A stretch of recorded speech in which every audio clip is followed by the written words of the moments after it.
Hello, hello, hello, everyone. Hopefully, we'll allow some folks to arrive into the webinar.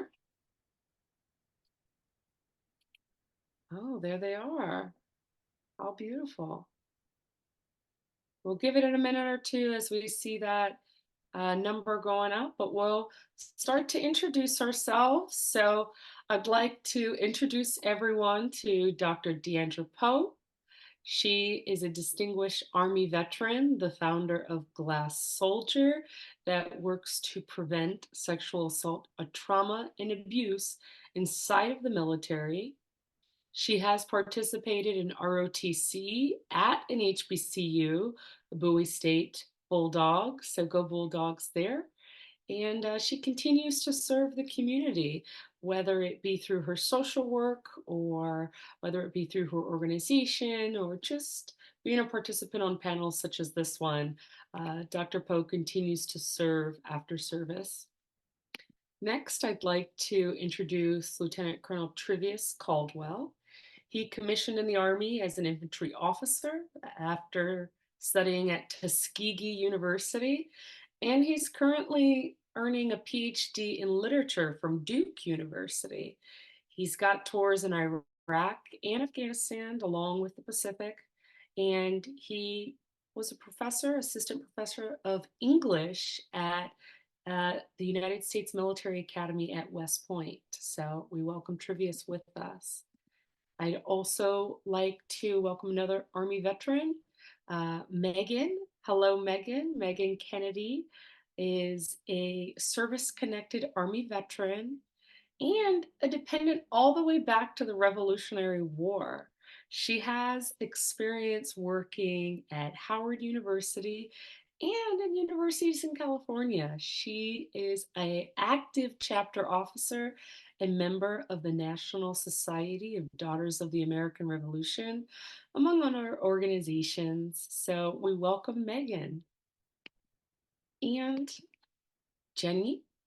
Jenny is currently a political science student at the University of the District of Columbia. Jenny Siaka was a U.S. Army veteran and served time overseas. She was in the Army for 6 years. She's a mom of two boys, very dedicated mom of two boys. And so we welcome Jenny to bring her experience. I'll introduce myself. Last, I am Tiahna Pantovich. I'm a licensed master social worker and mental health therapist here in Maryland. I'm also an Army veteran where I was an Arabic cryptologic linguist. I did intel in the Army. So I'm excited to bring that experience here into this space. I'm a Howard University alumna and also a University of Michigan alumna as well. So bringing unique experiences, but let's go ahead and dive in. This question is for Dr. Poe and Trivius. Let's talk about the question a lot of people have in their mind right now. It's transition. So let's talk about maybe what were your two most prominent experiences during your transition out of the service and into the civilian world. Let's kind of think about that first year. What can a lot of people expect in their first year? Dr. Poe, if you want to take it first, and then we'll go to Trivia's. Yeah, so my transition, like so many things in my life, right, were unexpected. Um, I went in as a logistics officer. I was studying like emergency management services when I was in, and I was like, for sure, I was like, oh, I can manage things, not people. But as life would have it, the trajectory of my career went in a very different direction. And most people that know my story, um, it came to a very like sharp turn the day before I became a forever soldier. Um, and I credit this pivotal turn to the young lady who helped me, which was a social worker. November 23rd, 2016 changed my life, and so did she. And immediately I enrolled into getting my master's program like the next month. And so I had no idea. It's funny because today I think a lot of people see that Facebook shows you your memories of things that you've put on your wall. And it was 2014 that I had made a post thanking social workers specifically for what they did for people that were going through trauma on my timeline. And little did I know that one day I would be. So my transition um, for me was really intentional and focused, not easy at all, because I definitely questioned where are you taking me right now when I made that transition, if I was doing the right thing. Right. And I would, going from a HBCU to a PWI, stark difference. Thanks for that. And we'll definitely retouch on that, the stark difference between PWIs and HBCUs. But Trivius, can you speak a little bit on your transition out of the service and into the civilian world? Yeah, absolutely. So I've been fortunate to do this a couple of times. I'm still active duty, but I'm a part of the advanced civil schooling program. So I went from Tuskegee into the infantry. Like Dr. Poe talked about, going from HBCU into a predominantly white organization at the time has its challenges. But what I would say is you lose a tether, right? So you lose a sense of a very structured lifestyle. I wouldn't call it purposeful because going to school is purposeful in of itself, but your tempo will slow down a lot. You'll have a lot of time on your hands, and so trying to figure out, how to manage that is a struggle of transition. But then you go into a space of dissonance, I would say, because transitioning from the military, you go into an organization where people understand you and they know you to a certain extent, and then you get on a campus and everybody's just focused on their own individual thing, and so you have to cultivate relationships again. And so you'll find yourself redefining yourself as you do that. And I've done that a couple of times. And later on, we'll talk about some of the skills you could use to do that. Right. And so let's think about being a student right now. So, Trivius, you're a student. Jenny, you're a student.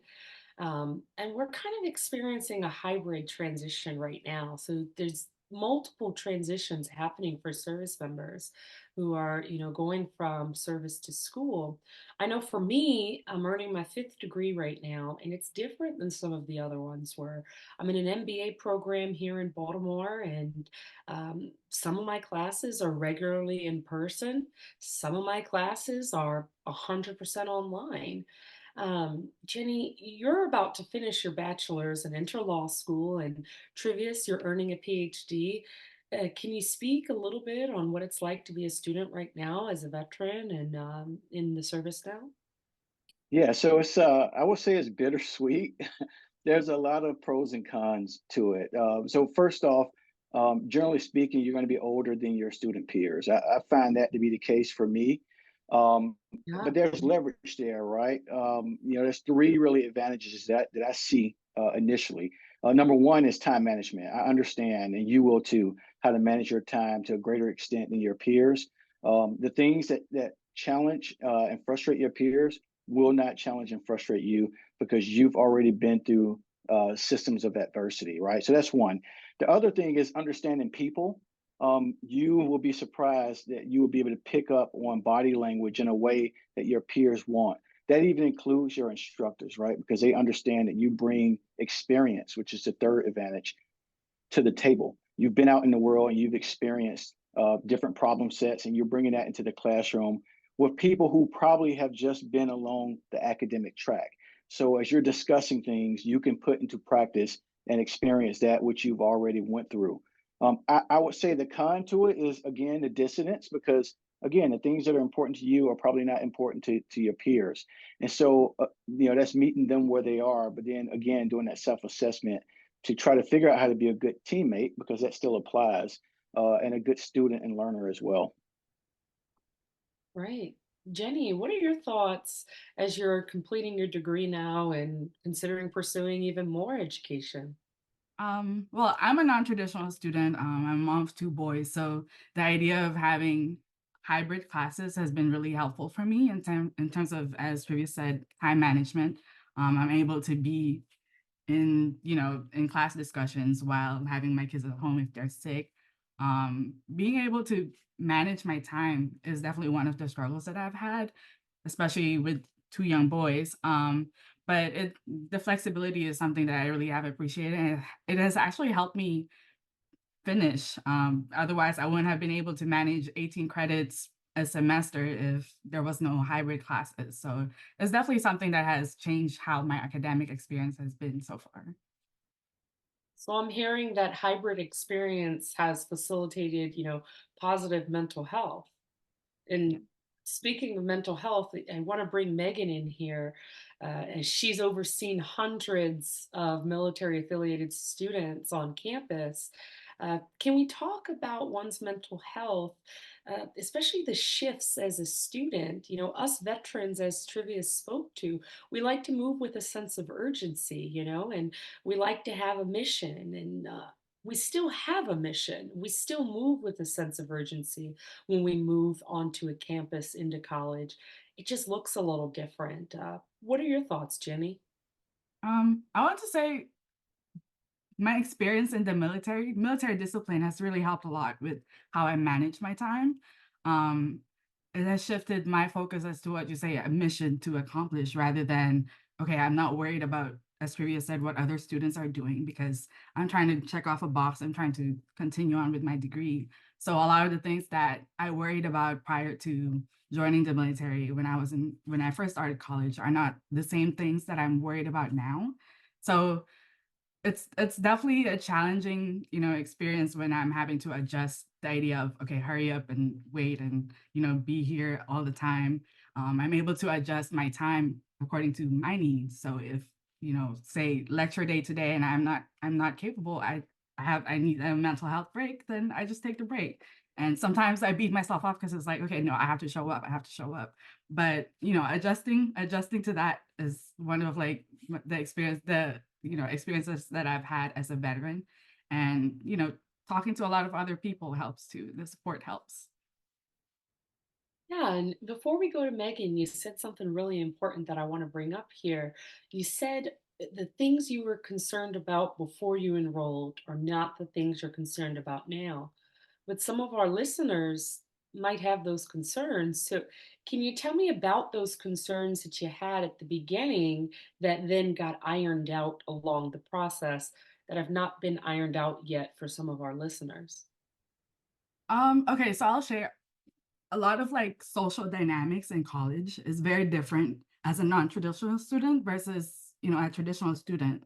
So when I first started college, when I was 20 years old, I wanted to fit in. I wanted to do all the, campus organizations. Now I just don't have the time. So I do what fits in my resume, what fits in my purpose, and what fits in my professional goals.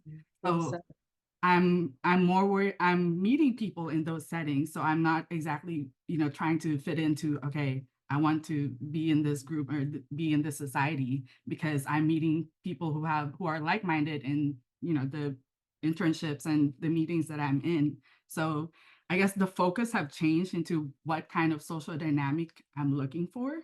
I'm more focused on it's going to look like after I graduate rather than the next semester. Beautiful. Thank you for that perspective. Megan, what are your thoughts on mental health as veterans and military connected individuals enter college campuses?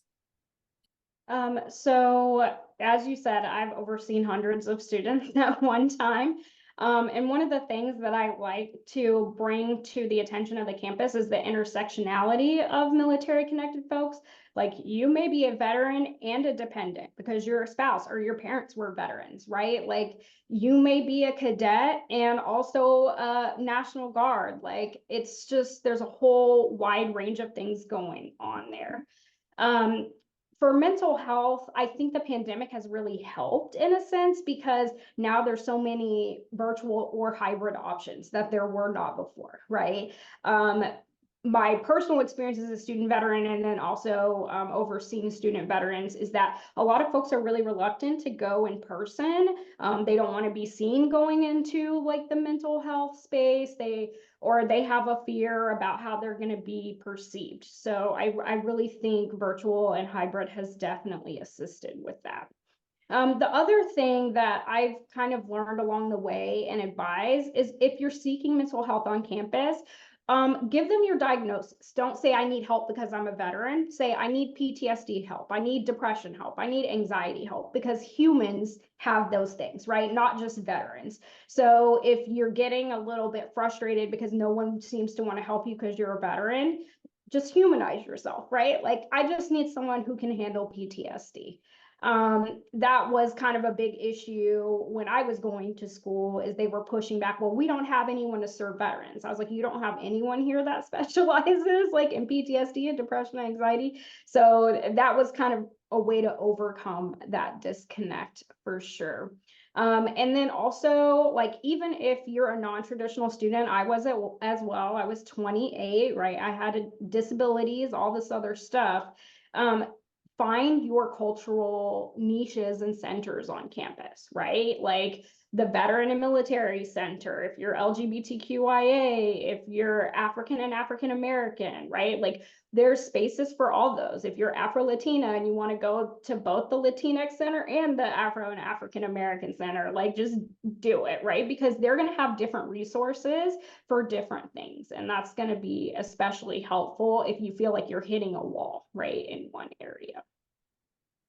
Right. And that kind of brings me to my next question. And I kind of want to bring Dr. Poe in with it. But a lot of our mental health can be tied up in our experiences, feelings, and the emotions that our relationships bring. So, we've touched on the relationships in the last few questions, but can we talk about some of the questions people will ask, these new friends that we're making in these new spaces? I know for me, while unpacking my boxes in my new apartment, I had suddenly two new roommates. And I remember that I got asked as I'm pulling something out of a box if I was deployed.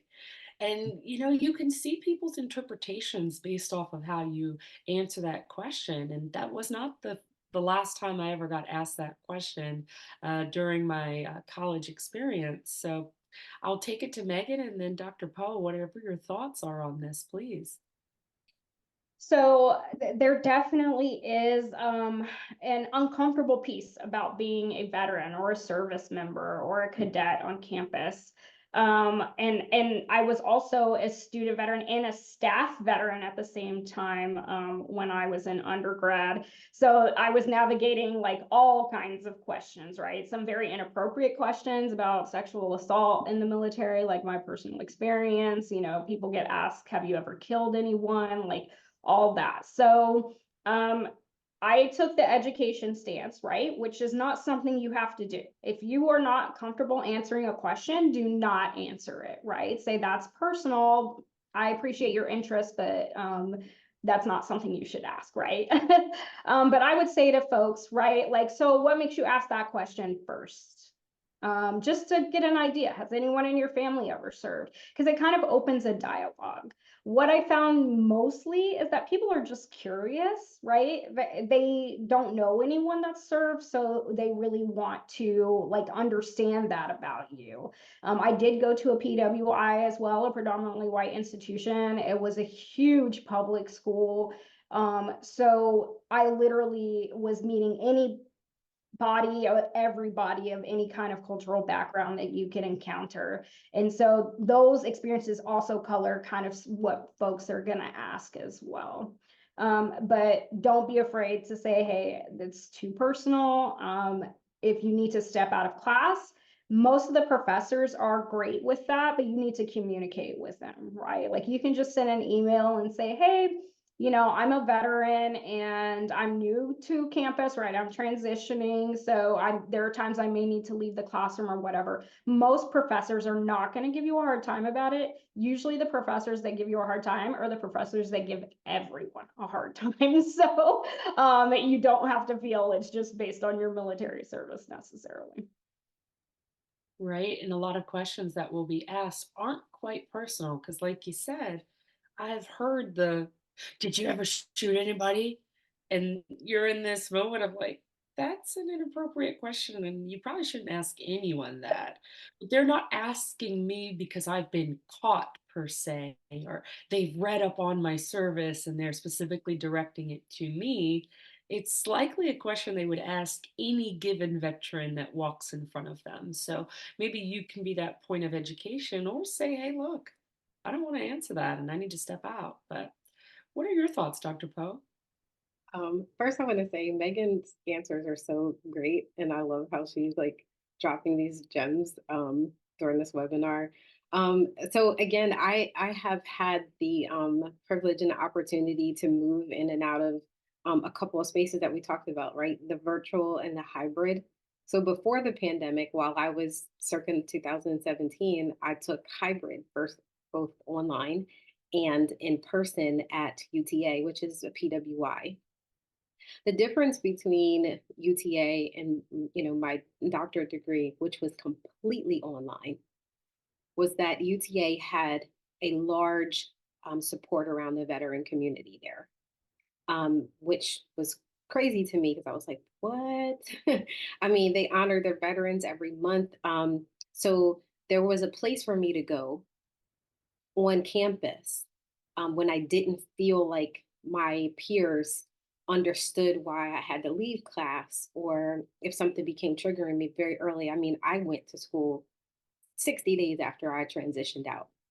So there were definitely moments for me where some things rose up in my body that I wasn't even aware of. And it took the Veteran Center to advocate for me and to really help me get my footing. So there was a place for me to go to connect with other veterans. And it was great. I had one battle who pretty much followed me through our whole academic career. He was in every class and we still speak today. Had it not been for that one person, like, you got my six, like I could look to him when there was something going on. I don't know exactly what I would have done. I probably would have ran to the vet center like I did when he wasn't in class. Because he traveled from Fort Hood all the way up to, or yeah, up to Dallas or Arlington. So the relationships, it just people getting to know me, it was kind of hard because I still had that mindset. I'm only going to be friends with you for 2 or 3 years and then you're going to leave me and so forth. And so I did that when I graduated. I literally a couple months before graduation, the people that were sitting in class with me just distanced themselves from me. And I was like, I just became numb to it as a veteran, like people just going, coming and leaving my life. But the relationships are important. And I think having a veteran community and having a place for veterans to go to where they can connect with their peers. Not to say that we can't connect with people that have not, walks that walk with us, but having that type of support in a PWI or any university, I think was really critical for me. So, yeah. Great. Thanks. And we want to tie that in. If we've got any cadets here, we want to touch on that there is that added layer of your military experience being actively tied into your schooling. Using the knowledge and the connections you have with ROTC cadets, Dr. Poe, and we want to bring Trivius in here at the HBCUs across the nation. Can you speak on that added layer of experience that participating in ROTC at an HBCU would bring an individual? Yeah, I'll jump in here. I think I was just down in Tuskegee a couple weeks ago, and it was refreshing seeing the cadets there.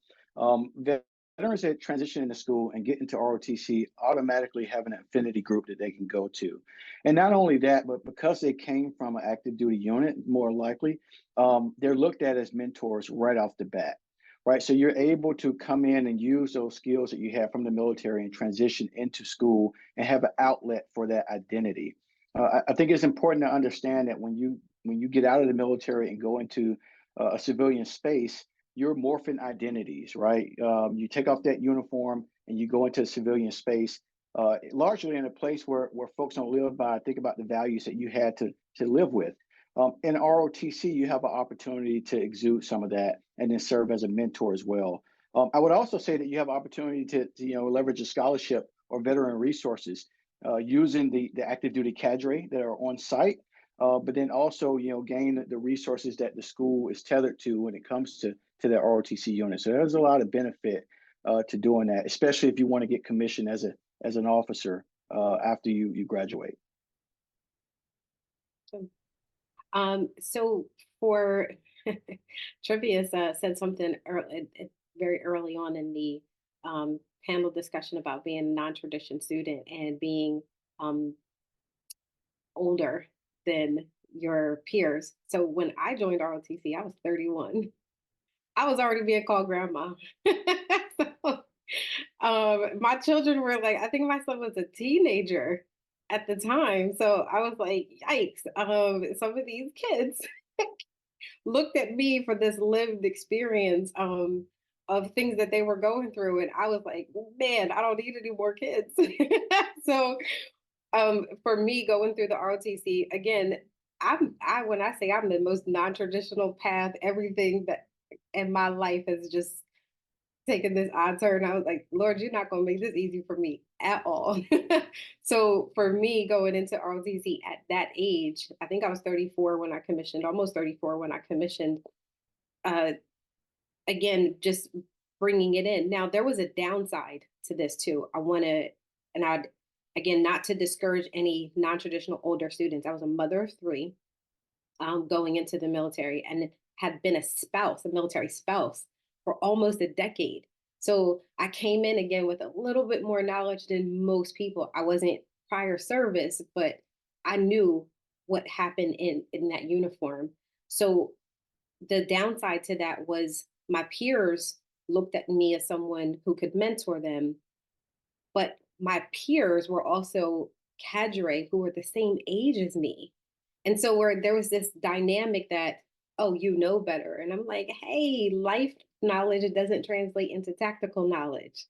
And so there was a fight for me as a student veteran to take life experience and turn that into mentorship and tactical knowledge. And they looked to me to be the leader when I was like, I'm here to learn just like 17-year-old Joe over here. So there was some nuance to that going in a non-traditional way.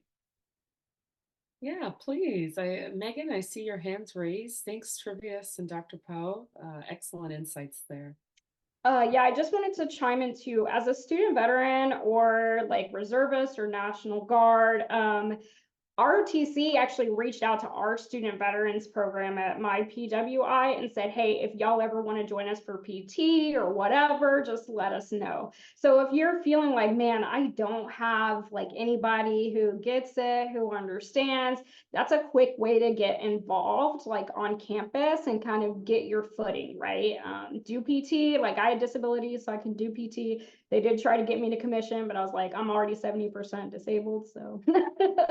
And also too, if you are, enlisted and you haven't thought about commissioning before, they will speak to you about it. They will talk about it. We had two Marines who were married to each other, came in to my PWI, and they both ended up finishing their bachelor's and then commissioning into the Air Force afterwards. So there are still opportunities out there. You just have to look for them. Very cool. That's a good perspective to bring. So let's loop it back to the HBCUs and kind of talk about the drastic differences, speaking of, between rural and urban schools. I mean, Trivius, you've mentioned Tuskegee before, very rural. Jenny, you go to UDC, which is in the one of the biggest areas in the nation. The Washington DC, the DMV area as we call it, has 6 million people. So can we talk about that drastic difference between being in an inner city HBCU and being in a rural southern HBCU? Yeah, yeah, Tuskegee is in the middle of nowhere.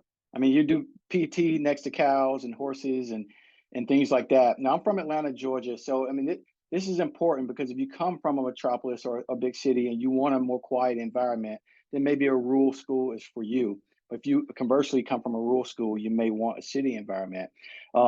What you gain from a rural environment, and there's some pros and cons. The pro is that it is homogeneously Black from HBCU perspective, right? So you really feel insulated into a community. The instructors live in town. Everyone knows you, and there's not a lot to do, right? The con is that there's not a lot to do. Um, we have one McDonald's and one grocery store. Now, Auburn, I went to Auburn for my master's degree. It's 30 minutes down the road. But the biggest challenge that I see in HBCUs, especially with ROTCs, or just student populations writ large in rural areas, when you step out of that environment into a predominantly white space, you get an inferiority complex that comes along with that. If you haven't been through this before, this is the prime concern for cadets, at least at Tuskegee right now. They transition out of a space where everyone looks like you into a space where no one looks like you. And so it's incumbent upon you to kind of get those experiences. Now, fortunately, being a veteran, you transition it into a rural space. You already have some of those experiences, and you'll be called upon to help other folks.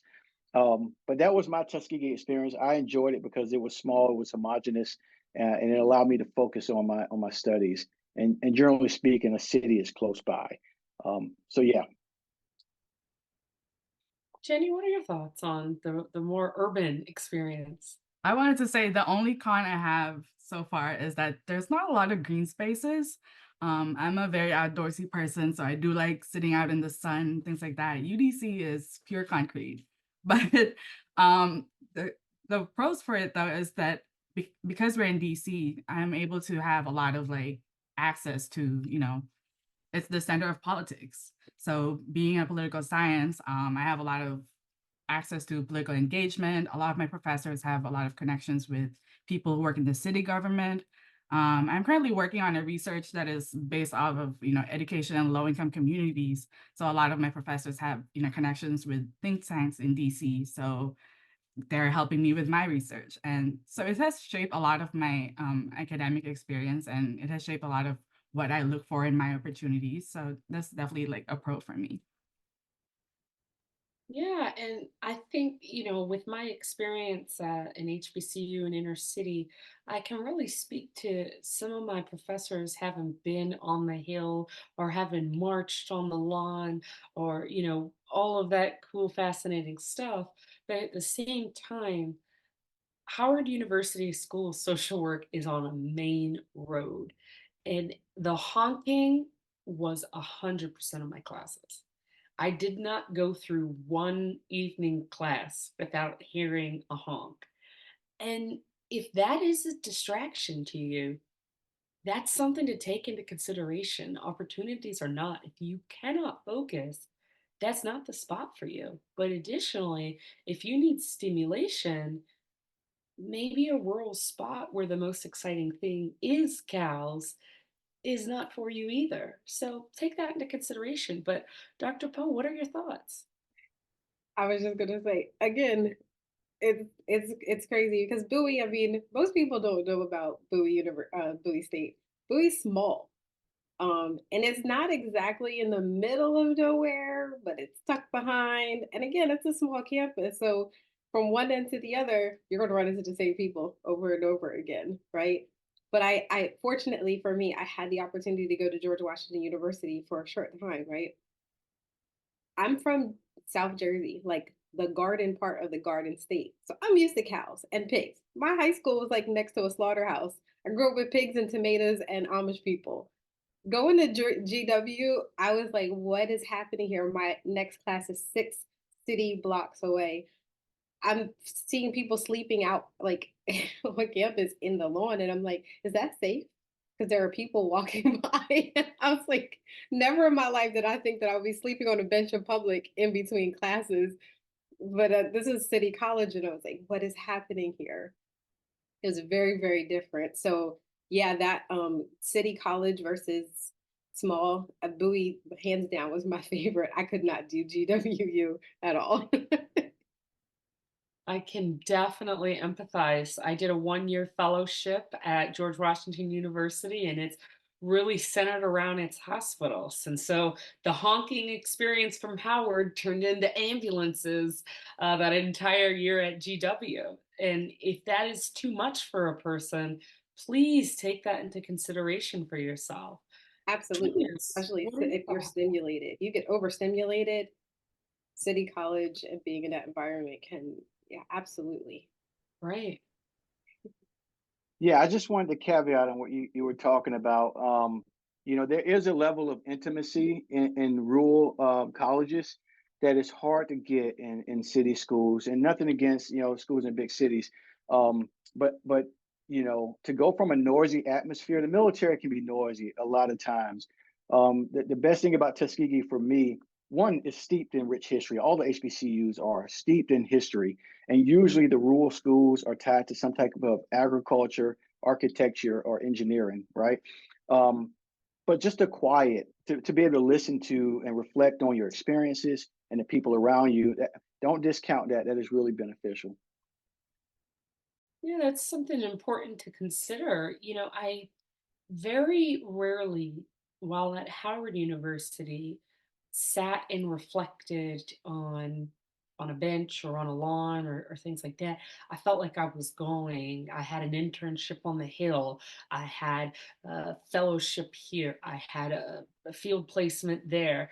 And I felt like the pace of life inside of the district was just simply different than, let's say, over at Fort Cavazos, formerly Fort Hood, and that was just a lot of a different pace. But let's speak, I did spend lots of time reflecting on the lawn at my other alma mater, the University of Michigan. So go blue, we won the championship. I got to do a quick go blue there. But there's a difference when choosing any HBCU when comparing it to a PWI. I know lots of people are gonna have thoughts on this, so we can give time to everybody. But let's start with Megan and Jenny. Let's go to that experience of choosing an HBCU. Jenny, you have international experience, having lived in Germany for a while, and then you ultimately did choose an HBCU. Can you speak on the race dynamic of being at an HBCU? And then, Megan, can you speak on that cultural dynamic of that inner city East Coast HBCU as opposed to that West Coast California school, for example? And, we acknowledge that there are no HBCUs on the whole West Coast. Washington, Oregon, and California do not have any HBCUs. So let's start there and talking about the difference between the PWI and an HBCU. So I wanted to say that I grew up, well, my family moved around a lot. So I didn't really get to experience a lot of Black culture. I grew up around a lot of, international folks, and being in Germany it wasn't an entirely, I don't want to say it's not an entirely new experience, but it was something that I was already familiar with, people not looking like me and, different cultures and different languages. But coming back to the US and going to UDC has definitely been, it's quite an experience being able to talk about the racial dynamics that happens outside of HBCU. Because there's a lot of experience that you may or may not get being a Black woman, being a mom, being a non-traditional student. There's a lot of things that you don't get to actually say out loud. But in this setting, there's a lot of support, there's a lot of community. Even though sometimes, a lot of my classes are hybrid, we have group chats with, students in class, and a lot of us are also non-traditional. So a lot of us have the same issues, like, oh, there's no babysitter, or I can't show up to class right now, I have to go to work, especially since DC is requiring, in person rather than remote now. So there's a lot of connection with a lot of students because I'm able to express and they're able to understand the same issues that I'm going through. So I do appreciate the experience that I've gained so far at at UDC especially. So culturally, especially for California schools, things are kind of night and day. California is unique in that its higher education system is dominated by state schools, right? The California Community College system, state schools, California State University, state schools, University of California, state schools, right? So there's definitely access that I don't see not only in HBCUs, but just in even public universities in other states, especially in the South. So even when I was going to school at UC Davis in 2012 to 2014, there was a center and group just for student parents, right? Because actually some parents, student parents were 17, 18, 19. They weren't older, right? So non-traditional kind of like they had different ones. They had your transfer students, right? Then you had your veterans and military connected students. Then you had your student parents, right? And so they were acknowledging already back then in California, right? Like there's different things we need to be doing for our students to be successful. And then also just like the University of California, especially where I went, it generates billions of dollars in the California state economy every year. Their research institutions, Carnegie Tier 1, right? So the amount of opportunities you had are just like, it's unrivaled, really. So I said, whether you're a freshman or a transfer, I used to be an admissions counselor, so I would tell them, if you come to school here and the only thing you do is go to class, you're wasting your time, because it's those other connections you're going to make with your faculty, with the staff, with other students that are really going to help you move ahead. I always joke, because I did so much other stuff when I was studying, my GPA dropped a full grade point and it didn't even matter, right? Like people looked at my resume and they were like, oh, you're good. I never put my GPA on my resume ever, and it never mattered. So never stress about that, because if you're supplementing your academics with other things to keep you connected in your field, then you're gonna be fine, right? And speaking to the idea of making lifelong friends, there's going to be some trip ups, even HBCUs or PWIs. Student housing put me in an apartment with a 19-year-old and I was 28 and a veteran. And I was like, that's probably not a great idea. But she and I are still lifelong friends now, right? Like, so you just got to take the experiences where they've come. I would say with Howard, right, you are going to see everyone that looks like you, right? Because of various reasons, I didn't really come into my Black identity until I was around 30 years old. So it was exciting for me to come to Howard, even as a staff member, right, to get that experience. Obviously, California is predominantly Hispanic, but the schools tend to lean towards Asian students. And it's not that there aren't Black people there, it's just that the state demographics don't reflect that, right? So UC Davis did have the African and African American Center, right? They had Black graduation, like you can be connected to all the Black faculty and staff. So you just have to know that there should be resources for you other places. So obviously coming to Howard, right? Very small program for veterans and military, right? Really just focused on the GI Bill and other, education programs. So the idea was to start to expand that and actually create a community for them. So I would say that's the biggest difference, right? When you're looking at PWIs versus HBCUs, you're going to experience dissonance probably around your military connected identity more so than your race. But at a PWI, it can actually be both. So every time I check the veteran box at my school, that's all that mattered. Black came second, LGBTQIA came second, right? Like it was like, you're a veteran and that's all that matters. And I'm like, but that's not how life works. So seek out your peers, and if there are no resources, then ask for them, because student voices have power at universities. And I think a lot of students don't realize that. Yeah, I want to speak, really quickly on that dissonance that you're mentioning. When I studied at the University of Michigan, as phenomenal as the education was, Michigan was only 4% Black. And we're talking about a 60,000 person campus.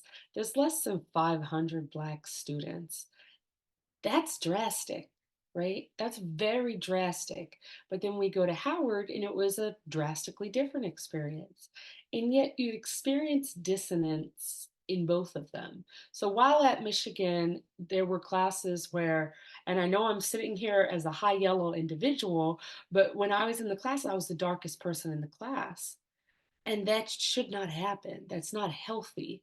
It's not bringing all types of thoughts and opinions into the discussion room. But then also, I had the opposite experience at Howard, where as a high yellow individual, I did have some individuals say to me, we're not really Black. And then on the other side at Michigan, it was, "Well, you're not really Black, are you?" And so I got the same exact question verbatim, just that intonation was different and the dissonance on either side. And as you mentioned about identity, you start to come into yourself as you get older. And even if somebody else wants to put you in that box as this or that, you are who you are. But you may experience this type of dissonance on either campus. So, anybody else wants to discuss that difference? That drastic experience that one would get at a PWI instead of at an HBCU or vice versa. Right? I know Trivius, you've gone to Duke and Tuskegee, and Dr. Poe, you have Bowie State, but also USC. Yeah. So I'm sorry, Dr. Poe. I'll tell you about the tweet. No one looks like me here at Duke. Like, now granted, you get a great education, but when I walk around, outside of the athletes, I don't see a lot of people who look like me. The university is more internationally diverse, but there are more service workers here who look like me versus the students, and that causes some consternation with me. I understand why, because you start talking about socioeconomics. Um, at HBCUs, my goodness, I mean, you see the diaspora, like writ large, different shades of Black that you didn't even think existed, and everybody kind of gets along. Um, but I do feel that even now, like I'm on campus right now, and I walk around and I count. Right, I'm starting to count, and I'm not seeing a lot of me, and that worries me a little bit. It kind of angers me a little bit. But associated with that is almost a burden of representation. That's another byproduct of coming to HBCU, because I think when you talk to a lot of white folks, and I do this even in the infantry, some of them think that you're the spokesman for Black people, and that is not the case. And so you have to go through some of that handling as well. And while you're doing that, that's a portion of your brain that's not focused on why you're even there in the first place, right? So that's been my experience, and I've been to Tuskegee, Auburn, and now here at Duke, and it's been the same thing, each institution. So Yeah. Thank you for the comment about being the Black representation. Tiahna, the comment about being Black enough. I mean, at Bowie, it was more like, I think I was called racially ambiguous. Well, there's a new title. Just uh, being the spokesperson. Going to an HBCU was like, are you Black enough? And I remember, because when I went to Bowie, I got my bachelor's in sociology, and at that time I thought I wanted to be a lawyer. Thank God my appendix burst when I went to go take my LSATs, because it changed the trajectory of everything. Again, nothing's easy for me. Remember, keep going back to that, right? But while I was doing that, there was a conversation about the HBCU queens, our king and queen of court. And it was just an interesting conversation that I was having, because for myself, again, non-traditional, I wasn't really participating in the in-school activities, but the conversation came up about, are you Black enough to run for the king and queen? It's like, you're going to represent an HBCU and people are going to have questions like, are you the definition of a? I was like, oh, wow. It never occurred to me that I wasn't Black enough to run for court at this HBCU. And interestingly enough, just being a woman, so kind of segue into being a woman veteran, it's often the same conversation. I literally go to brunch sometimes with my father, and he wears his veteran hat, right? My father got me this incredible hat that's a women veteran. I can't even tell you how often people will look at my father, thank him for his service, look at my hat, read it, and keep going. It's like, I'm invisible. I'm invisible. It's crazy, to say the least. So, yeah, I'm gonna just leave it at that. I'm gonna take us. Yeah. I will jump in and empathize with that. I remember I was not even 365 days transitioned out. I was still down at what I called Fort Hood. I was in Killeen, and I got a flat tire. I was with my partner at dual service, and partner starts talking, finds out we're both military. And then kind of does the question of, well, did you go over there? And I was intel. I was intel in the desert stateside, and that individual had, and it goes, well, thank you for your service, sir. And it just walked away from me. And I still hold that to this day. I still remember that. I remember the feeling. And you don't serve for the handshakes, but when one is consciously withheld from you, you think twice about it. So, we have 10 minutes left. As we begin to wrap up, I want to go to Megan and Dr. Poe specifically. Can we talk about the minor differences between student veterans and their families who utilize post 9/11 GI Bill and those who use veteran readiness and employment? I have used both, and I know there's benefits to both, but there are also aggravations to both. So whichever one of you want to speak on it first. I can go first because I probably am a little bit more technical. Although I did use veteran readiness and employment, we also call it Chapter 31. One of the things, and we all have different experiences in the military, right? I joined in 2002 as a reservist, so I was like on active duty, off active duty, on active duty, off active duty, right? So I actually got injured in training and never reached 90 continuous days of active duty service. So I did not have a GI Bill. I'm currently $96,000 in student loan debt as a veteran, right? And veteran readiness and employment is great because it covers the full amount of tuition, books, supplies. But if you do not have any post 9/11 GI Bill left, you will not get the BAH rate of an E5. You get a very, very small stipend. So that's something for everyone to keep in mind, right? If you do have at least 1 day of post 9/11 GI Bill left, then you will get that E5 BAH rate for the zip code that the school is located in. Especially concerning private HBCUs and private schools overall, please look into Yellow Ribbon and see if they have it, because unfortunately, when I started at Howard, they were just opening up Yellow Ribbon to all majors, but they were only contributing $2,000 with the $2,000 match with the VA. So students are still going into debt at Howard because the Yellow Ribbon doesn't cover the full amount of tuition to go to Howard. However, with some tuitions being approximately $50K a year, I just want to hop in and preface that drastic difference. It is a drastic difference. Like I said, the University of California is a state school. Yes, even Berkeley.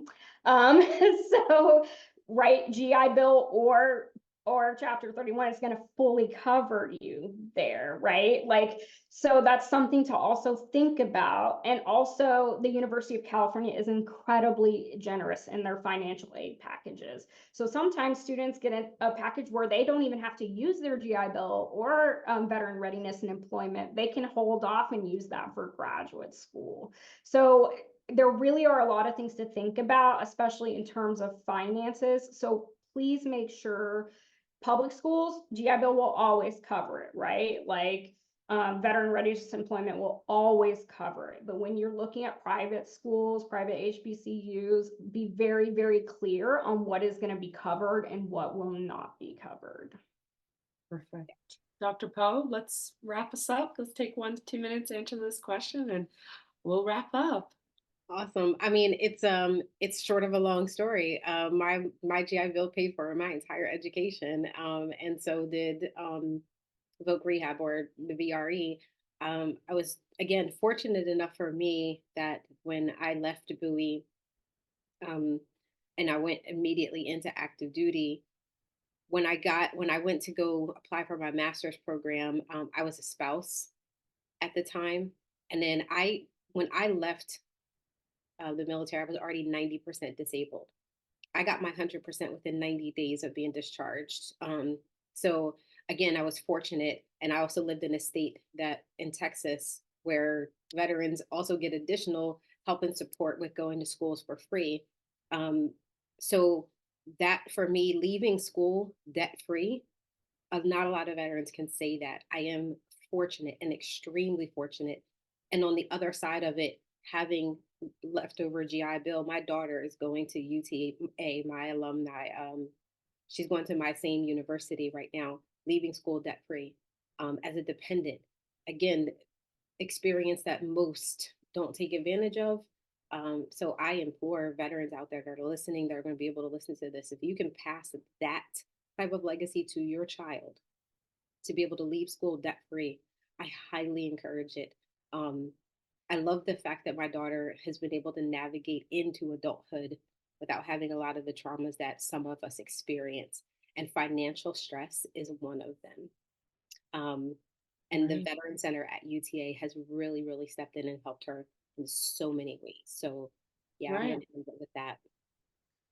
That's a blessing. And, we're grateful here for all the blessings. HBCUs have impacted all of our lives here in some way. I just want to leave on one bit of parting knowledge for all of our listeners. The Common Application, California schools, as Megan has brought to our attention, and other schools, they allow veterans to apply for free. You get an application waiver. So, one of the things I did when I found this out, the Common Application gave me 20 free applications. So, I Googled best psychology schools in the country and I applied to all of them. I got into 13. I could only choose one. So I moved into a van for 6 months, traveled the country, went to 38 states and all 20 of those campuses. That's where I found what I had originally thought was Ann Arbor, Michigan, not Ann Arbor, Michigan, because I had no idea what a Michigan was, nor where it was on the map. But because of those free applications, I got into a school that changed my life. From Michigan, I decided I wanted more diversity. I went to Howard. And so the trajectory of my life was changed because of those free applications. So please use your free applications. Do not be intimidated by that $75 fee here, that $50 fee here, that $25 fee here. And then you're starting to look like, oh my gosh, I can only pick one to apply to. No, And apply to all that Tiahna, you can. Yeah. yeah, if I can also jump in, even if a school you're looking at doesn't offer an application fee waiver, email them and ask, right? Yeah. Most people will not be brave enough to tell a veteran, no, we can't give you a fee waiver, right? And the idea is that they want people to come to school there. There's some things going on behind the scenes that are going to make veterans and military connected students a lot more attractive in terms of admission in the next few years. So that's something to keep in mind as well. And also just make sure you understand how their scholarships applications work for those schools so you can get as much free money as possible. Don't ever say I make too much for the FAFSA, because every school has a different income threshold. So they're going to look at you for scholarships internal to their school, and some of them may have nothing to do with your income. Like I got a scholarship at Davis because I lived in a specific zip code. That was it. So please do that. And Service to School, who's hosting this wonderful webinar, thank you. I also volunteered with them and worked with them for many years. Never count yourself out for your Harvards, your Yales, your Stanfords, right? Like they also want veterans. That's why they work with Service to School. Absolutely. So with that, we thank Service to School for hosting this special webinar dedicated to the HBCU student experience for the military connected community. We thank our panelists. Thank you, Jenny. Thank you, Dr. Poe. Thank you, Megan. Thank you, Trivius. Thanks to everyone who put hard work into this, and especially thank you to the attendees. Have a blessed afternoon, everyone.